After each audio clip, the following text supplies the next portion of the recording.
60วันนี้จะมาคุยเรื่องการแยกประเภทของตะเกียง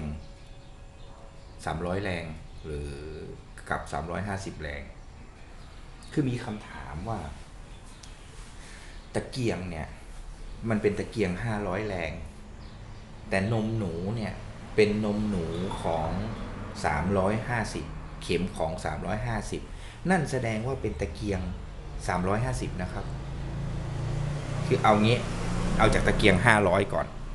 ตะเกียง500เนี่ยรูปร่างของตะเกียงเหมือนกันเลยครับ300 500ดูเหมือนกันเลยแต่เราจะแยกกันที่นมหนูนี่ครับนมหนูตัวนี้นมหนูกับเข็มเนี่ยครับมาดูกัน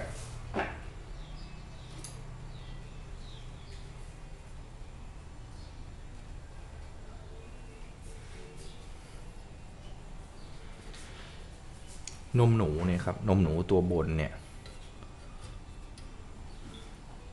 ครับนมหนูเนี่ยของตะเกียง500แรงมันจะเป็นสี่เหลี่ยมเห็นไหมครับเป็นสี่เหลี่ยมแบบนี้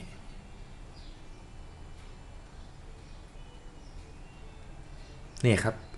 นี่คือนมหนู500แรงแน่ๆแล้วคราวนี้มาดูเข็ม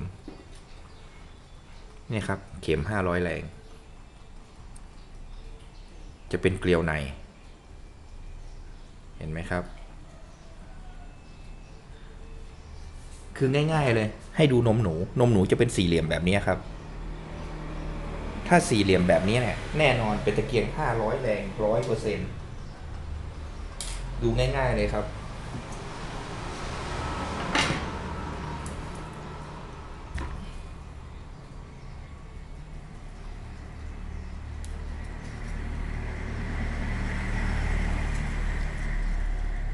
เพราะว่ามีเพื่อนสมาชิกถามนะครับแล้วก็เขาตะเกียงมาให้ผมดูผมบอกว่าตะเกียงเนี้ยเป็นตะเกียง300เขาบอกไม่ใช่เขาบอกมันเป็นตะเกียง500แรงผมบอกไม่ใช่มันต้องเป็นตะเกียง300สิเพราะนมหนูมัน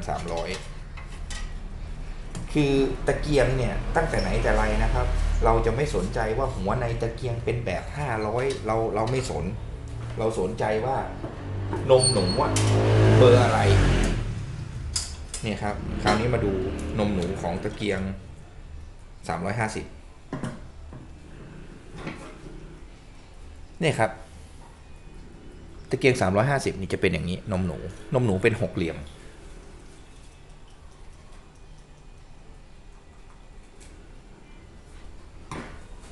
นี่ครับนมหนูเป็นหกเหลี่ยมแบบนี้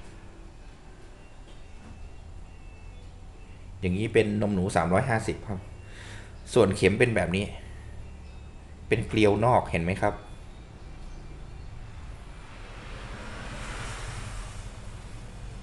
นี่แหละครับคือดูง่ายๆเลยจะเอาให้ชัวร์นะครับว่าตะเกียงตัวเนี้ยเป็นขนาดเท่าไหร่ก็คือถอดหัวนอกออกเลยครับดูนมหนูจบเลยคือจะมาเถียงกันว่าเป็นตะเกียง500ไม่ได้หรอกครับเพราะว่านมหนูมัน300ผมก็เลยมาทำคลิปครับว่าการแบ่งแยกตะเกียงนี่นะแบ่งอย่างนี้คืออันนี้เป็นสิ่งที่ผมรู้นะครับผมก็แบ่งปันเพื่อนพี่น้องที่เริ่มใช้ตะเกียงเจ้าพายุก็จะได้แบ่งปันความรู้กันนะครับ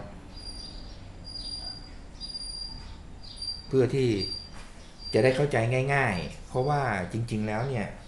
ตะเกียงเจ้าพายุเนี่ยมันไม่ยากหรอกครับ